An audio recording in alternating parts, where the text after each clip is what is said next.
मोहित, सुना, एक जरूरी बात करनी है। हाँ माँ बोलिए ना, मुझे थोड़ी देर में ऑफिस के लिए निकलना होगा। और मुझे भी साइट पर जाना है। क्या बात है माँ? बेटा हम सोच रहे थे कि तुम दोनों में से कोई एक बार रामपुर वाला घर देख कर आ जाए। रामपुर वाला घर? वही पुराना पुश्तैनी घर? हाँ, बरसों हो गए, ना कोई देखने गया ना कोई खबर ली। पता नहीं घर किस हालत में होगा। आखिरी बार मैं खुद गया था तब भी 5-6 साल हो चुके थे। अब तो और भी समय निकल गया।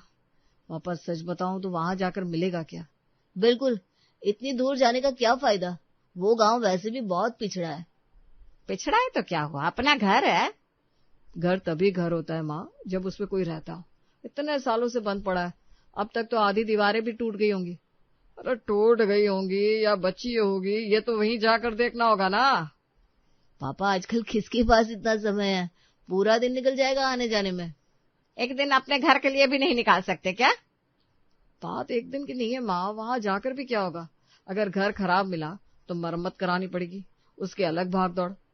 और अगर ठीक मिला तो भी क्या? कोई रहने तो जा नहीं रहा वहां। बेटा हर चीज का फायदा नुकसान नहीं देखा जाता, कुछ चीजों से रिश्ते जुड़े होते हैं।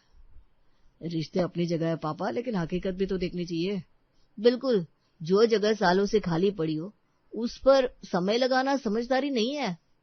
तुम्हारे दादाजी ने कितनी मेहनत से वो घर बनाया था। माँ, दादाजी के समय की जरूरतें अलग थी, आज की जिंदगी अलग है। तो क्या पुरानी हर चीज बेकार हो जाती है?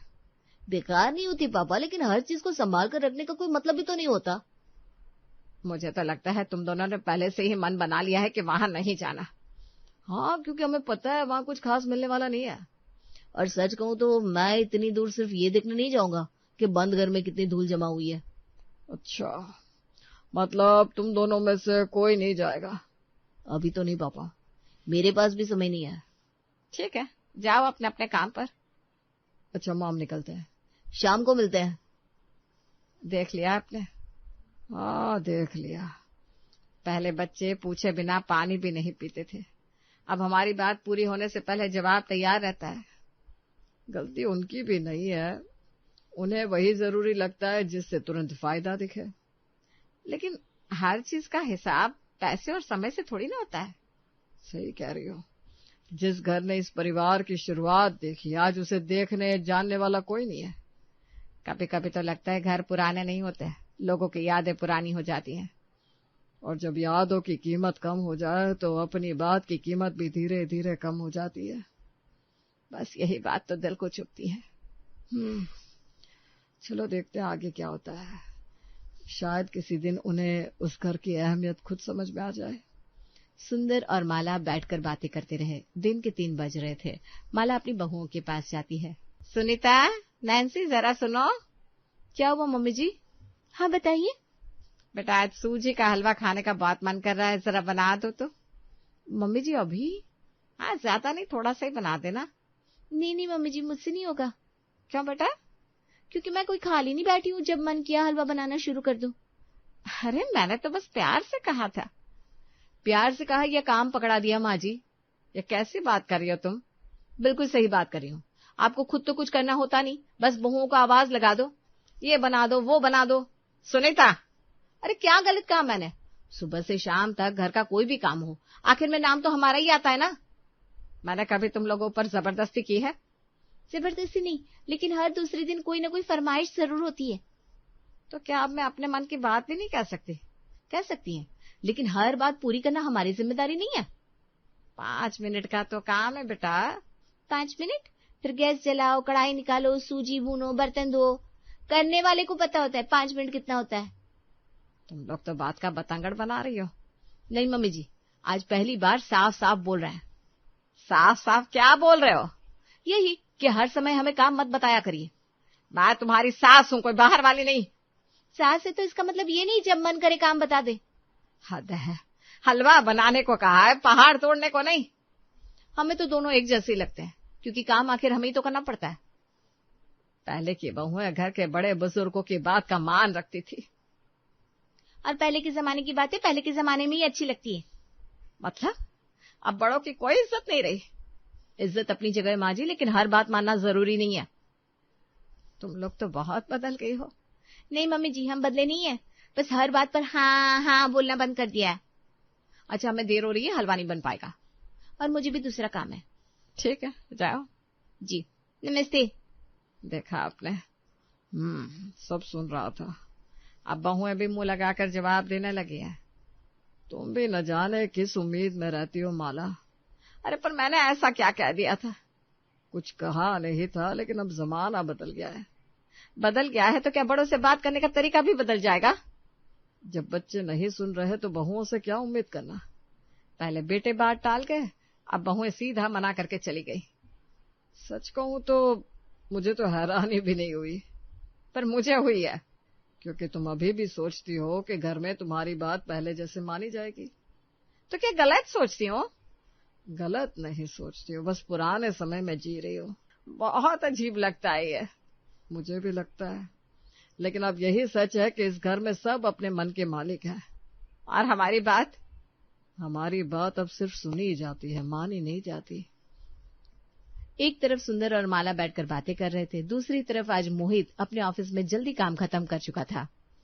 आज तो सारा काम उम्मीद से पहले ही खत्म हो गया। अभी घर जाऊंगा तो फिर वही रोज की भागदौड़ शुरू हो जाएगी। पापा भी कई दिनों से रामपुर वाले घर का बोल रहे हैं।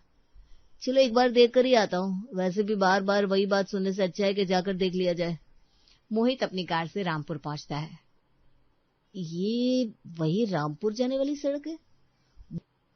मुझे तो याद है यहाँ पहले टूटी फूटी सड़क हुआ करती थी, अब तो पूरी फॉरेन जैसी सड़क बन गई है। और ये इतने बड़े बड़े शोरूम। यहाँ तो पहले खेत हुआ करते थे। कमाल है, लगता है मैं किसी और ही जगह आ गया हूँ। नहीं, बोर्ड तो साफ लिखा है रामपुर नगर परिषद। अरे वाह, ये नया मार्केट कब बन गया? हर तरफ दुकानें ही दुकानें दिखाई दे रही है। कपड़ों के शोरूम, इलेक्ट्रॉनिक्स की दुकानें, बैंक, होटल। पापा को तो शायद अंदाजा भी नहीं होगा कि यहाँ इतना बदलाव आ चुका है। और मैं तो सोच रहा था गांव वैसा ही पिछड़ा होगा जैसे सालों पहले था। सच में कई बार पुरानी सोच हमें गलत तस्वीर दिखाती रहती है। ये क्या, यहाँ तो बड़ी बड़ी कॉलोनियां भी बन गई है। हाँ, इतने शानदार मकान। अगर यही रफ्तार रही तो कुछ साल बाद ये पूरा इलाका शहर बन जाएगा। चलो अब अपना घर भी देख लेते हैं। अरे हमारा घर तो अभी भी खड़ा है और 3 मंजिला होने की वजह से दूर से ही अलग दिखाई दे रहा है। थोड़ी सफाई और मरम्मत की जरूरत है, लेकिन हालत उतनी खराब नहीं जितनी मैं सोच रहा था। वाह, सामने वाली सड़क भी कितनी चौड़ी हो गई है और इधर तो पूरा बाजार डेवलप हो चुका है। इसका मतलब इस घर की कीमत अब बहुत बढ़ चुकी होगी। सच कहूं तो मैं तो यहाँ आने वाला ही नहीं था, अच्छा हुआ आ गया।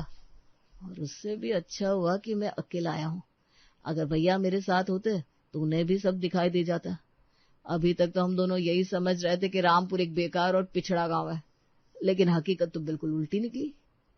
नहीं, अभी किसी को कुछ बताने की जरूरत नहीं है, खास करके भैया को तो बिल्कुल नहीं। जैसे उन्हें पता चलेगा यहाँ इतनी तरक्की हो चुकी है तो वो भी हिस्से की बात करने लगेंगे। अभी तक किसी को उस घर की परवाह नहीं थी। पापा ने कितनी बार जाने को कहा था, तब किसी ने रुचि नहीं दिखाई। अब अगर मैं जाकर सब बता दूं तो सब अचानक मालिक बनकर खड़े हो जाएंगे। नहीं, ऐसा तो नहीं होने दूंगा। पहले मैं खुद सारी जानकारी निकालूंगा। जमीन की कीमत क्या है, आसपास क्या क्या बन रहा है, आगे की योजना क्या है। उसके बाद सोचूंगा कि क्या करना है। लेकिन एक बात तय है, अब इस घर को यूं ही खाली नहीं छोड़ूंगा। और फिलहाल तो किसी को ये भी नहीं बताऊंगा कि रामपुर अब पहले वाला रामपुर नहीं रहा। कुछ बातें सही समय आने तक अपने पास ही रखनी चाहिए। मोहित रामपुर से वापस अपने घर को निकलता है। रात हो जाती है। अरे मोहित, आज आने में इतनी देर कैसे हो गई? मैं भी कब से फोन कर रही थी, उठा भी नहीं रहे थे। बेटा सब ठीक तो है? हाँ भाई, आज बहुत देर कर दी आपने जनाब। सब ठीक है पापा, वो बस एक काम से रुक गया था। ऐसा कौन सा काम आ गया था? पिताजी, आज मैं रामपुर वाले घर गया था। रामपुर? सच में? हाँ, आप लोग इतने दिनों से कह रहे थे तो सोचा एक बार देख कर ही आ जाओ। अच्छा क्यों बेटा, चलो कम से कम किसी ने तो जाकर देखा। फिर क्या हालत है वहां की? घर बचा भी है या नहीं? घर तो खड़ा है, लेकिन बहुत बेकार स्थिति है। क्या? हाँ, बस खड़ा ही है। मतलब यही कि सालों से छोड़ रखा था तो खंडहर हो गया है। मैंने तो पहले ही कहा था। घर के आसपास भी कुछ खास नहीं है, सब बंजर है। मुझे तो पहले से पता था ऐसे ही होगा। हमारा 3 मंजिला घर पूरी सड़क पर अकेला सा खड़ा है। अकेला? हाँ माँ, ऐसा लग रहा था जैसे किसी ने घर बनाकर भूल गए हो। आसपास कोई नहीं रहता क्या? नहीं, मैंने तो नहीं देखा भैया। इसीलिए कहती हूँ बेकार की जगहों पर भावनाएं नहीं लगानी चाहिए। और घर की हालत कैसी लगी बेटा? साफ सफाई और मरम्मत की बहुत जरूरत है। दीवारों पर धूल जमी है, कई जगह रंग भी उतर गया है। कुल मिलाकर ऐसा लगा कि बरसों से किसी इंसान का आना जाना नहीं हुआ। यानी जैसा हमने सोचा था वैसा ही निकला? बिल्कुल भैया। मुझे तो उम्मीद थी कि शायद कुछ ठीक ठाक होगा। नहीं माँ, वहां रहने जाने का तो सवाल ही नहीं उठता। यही बात मैं हमेशा कहती हूँ। हाँ, आजकल लोग वहां क्यों रहेंगे जहाँ सुविधाएं ना हो? वो जाने लायक है ही नहीं। इतना बुरा हाल है क्या बेटा? हाँ माँ, देखने तक तो ठीक है, लेकिन रहने लायक या बसने लायक मुझे बिल्कुल नहीं लगा। अच्छा, क्या सोचने लगे? यही एक आदमी जिंदगी भर क्या क्या सपने देखता है। पापा, अब पुरानी बातों को सोचकर क्या फायदा? फायदा तो कुछ नहीं है बेटा, लेकिन यादें तो है। सही कह रहे हैं आप। जब मैंने वो जमीन खरीदी थी तब कितनी खुशी हुई थी। एक एक पैसा जोड़कर घर बनवाया था। सोचता था कभी पूरा परिवार वहां जाएगा, साथ रहेगा, रौनक होगी। और आज देखो, बस दुख इस बात का है कि जिस घर को बनाने में मैंने अपनी जवानी लगा दी, आज वो खाली सड़क पर अकेला खड़ा है और उसे पूछने वाला भी कोई नहीं है। यही सही मौका है, मौके पे चौका मार दे मोहित। नहीं नहीं पिताजी, आप ऐसा मत कहिए। और क्या कहूँ बेटा? आपकी मेहनत पानी में नहीं जाएगी। क्या मतलब? मतलब साफ है, अगर उस घर को लोगों की जरूरत है तो मैं जाऊंगा वहां। क्या? क्या कहा तुमने? मैं रामपुर वाले घर में रहने चला जाऊंगा। बेटा, ये क्या बोल रहे हो? बिल्कुल सही बोल रहा हूँ। लेकिन अचानक ऐसा फैसला क्यों? क्योंकि मैं पिताजी को ऐसे निराश नहीं देख सकता। जिस घर को बनाने में इन्होंने इतनी मेहनत की, उसे यूं ही वीरान छोड़ देना भी तो ठीक नहीं है। भावनाओं में बहकर फैसले नहीं लिए जाते छोटे। मैं भावनाओं में नहीं बह रहा हूँ भैया, मैं जिम्मेदारी निभाने की बात कर रहा हूँ। जिम्मेदारी? हाँ। और मुझे बताए बिना तुमने तय भी कर लिया कि हम वहां रहेंगे? हम पति पत्नी हैं, साथ रहेंगे। जहाँ मैं रहूंगा वहीं तुम भी रहोगी। वाह, फैसला भी खुद का, घोषणा भी खुद ही कर रहे हो। वो नैन्सी, समझो ना बात को। बेटा रहने दो, इतनी बड़ी कुर्बानी देने की जरूरत नहीं है। कुर्बानी कैसी माँ, अपना ही तो घर है। अरे लेकिन वहां कोई सुविधा नहीं है। धीरे धीरे सब हो जाएगा भैया। मुझे कुछ भी धीरे धीरे नहीं चाहिए। मैं कहीं नहीं जाने वाली। क्यों? क्योंकि मैं अपनी अच्छी भली जिंदगी छोड़कर किसी सुनसान जगह नहीं बसना चाहती। नैन्सी, कभी कभी परिवार के लिए भी सोचना चाहिए। फिर सोच लो, सच में चले जाओगे क्या? हाँ माँ, मैं और नैन्सी रामपुर वाले घर में रहेंगे। अरे कमाल है, मेरी राय की तो किसी को जरूरत ही नहीं है। बाद में बात करेंगे। जो करना है सोच समझ कर करना छोटे। जी भैया, बिल्कुल। पता नहीं कहाँ ले जाने की तैयारी कर रहे हैं, ऊपर से ऐसे बातें कर रहे हैं जैसे बहुत बड़ा त्याग कर रहे हो। भगवान जाने आगे क्या होने वाला है। कुछ दिनों में मोहित नैन्सी को लेकर रामपुर आता है। 1 मिनट, ये वही रामपुर है? हाँ, चौक गई ना? क्योंकि तुमने तो बताया था यहाँ कुछ भी नहीं है। लेकिन यहाँ तो चौड़ी सड़कें हैं, बड़े बड़े शोरूम है, कैफे है, नई कॉलोनियां हैं। सच कहूँ तो ये जगह तो शहर से भी ज्यादा शहर लग रहा है। धीरे बोलो। क्यों? क्योंकि मैंने घर पर जो कहानी सुनाई थी वो सबको यहाँ आने से रोकने के लिए सुनाई थी। क्या? और नहीं तो क्या, अगर मैं सच बता देता तो आज पूरा परिवार यहाँ डेरा डाल देता। मतलब तुमने सबके सामने झूठ बोला? अरे कभी कभी अपने फायदे के लिए थोड़ा बहुत छुपाना पड़ता है यार। वाह जी, बहुत ईमानदार निकले आप। कम से कम अब हमारे पास ये पूरा घर रहेगा। मुझे तो लग रहा है कहानी यहाँ खत्म नहीं होने वाली। क्यों? क्योंकि सामने जो गाड़ी रुक रही है उसमें भैया और भाभी दिखाई दे रहे हैं। क्या? नमस्ते छोटे भाई। कैसे हो देवर जी? आप लोग यहाँ?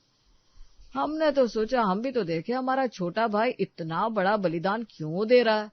यहाँ आकर तो कुछ और ही कहानी पता चल रही है। झूठ क्यों बोला वैसे? आकाश जैसे ही ये कहता है, पीछे से आकाश और मोहित की छोटी बहन निक्की अपने पति के साथ पहुंच जाती है। अरे वाह, लगता है हम सही जगह पहुंच गए। लो, अब ये लोग भी आ गए। भैया आपने तो कहा था रामपुर पहले जैसे ही पड़ा हुआ है। मुझे तो टेंशन हो गई थी कि आप कैसे रहेंगे, इसलिए भागे भागे आ गए। लेकिन यहाँ तो, और यहाँ तो पूरा हाईटेक शहर खड़ा हो गया है। हमें भी यही बताया गया था निक्की। लेकिन देखो सच्चाई सामने है। सच में मैं तो पहचान ही नहीं पा रही। इतनी बड़ी बड़ी बिल्डिंगे, इतना बढ़िया बाजार। और सबसे खास बात, तो फिर आपने घर पर सच क्यों नहीं बताया? अरे क्योंकि मुझे पता था जैसे ही सच बताऊंगा आप सब यहाँ पहुंच जाओगे। तो ये बात थी। वैसे साले साहब, इस घर में हमारा भी हिसाब किताब है, पता है ना? और हमारा भी हिस्सा है इस घर में। बिल्कुल, सिर्फ मोहित का नहीं है। अब जब सच्चाई सबके सामने आ गई है तो बात साफ साफ करनी चाहिए। मेरी मानो तो जितनी जल्दी हो सके पिताजी से ये घर अपने नाम करवा लेना चाहिए। हाँ सही कह रहे हो। आखिर एक दिन ये सब हमारा ही तो होने वाला है। हाँ बात तो ठीक है। चलो अंदर शायद केयर टेकर है, उसको घर भेज देते हैं। तो फिर देर किस बात की? चलो। हाँ चलो। अरे दरवाजा खुला हुआ है। क्या कोई अंदर है? पता नहीं। चलो ना देखते हैं। जी कहिए। आप कौन है? पहले आप बताइए, आप लोग कौन हैं? ये घर हमारे पिताजी का है। था। क्या मतलब? मतलब अब ये घर हमारा है। आपका? जी हाँ। ये कैसे हो सकता है? बहुत आसानी से। सुंदर जी और माला जी ने ये घर हमें बेच दिया है। क्या बेच दिया? बिना हमें बताए? नहीं नहीं, ये नहीं हो सकता। सारी कागज हमारे पास है। रजिस्ट्री भी पूरी हो चुकी है। मतलब अब इस घर पर आपका अधिकार है?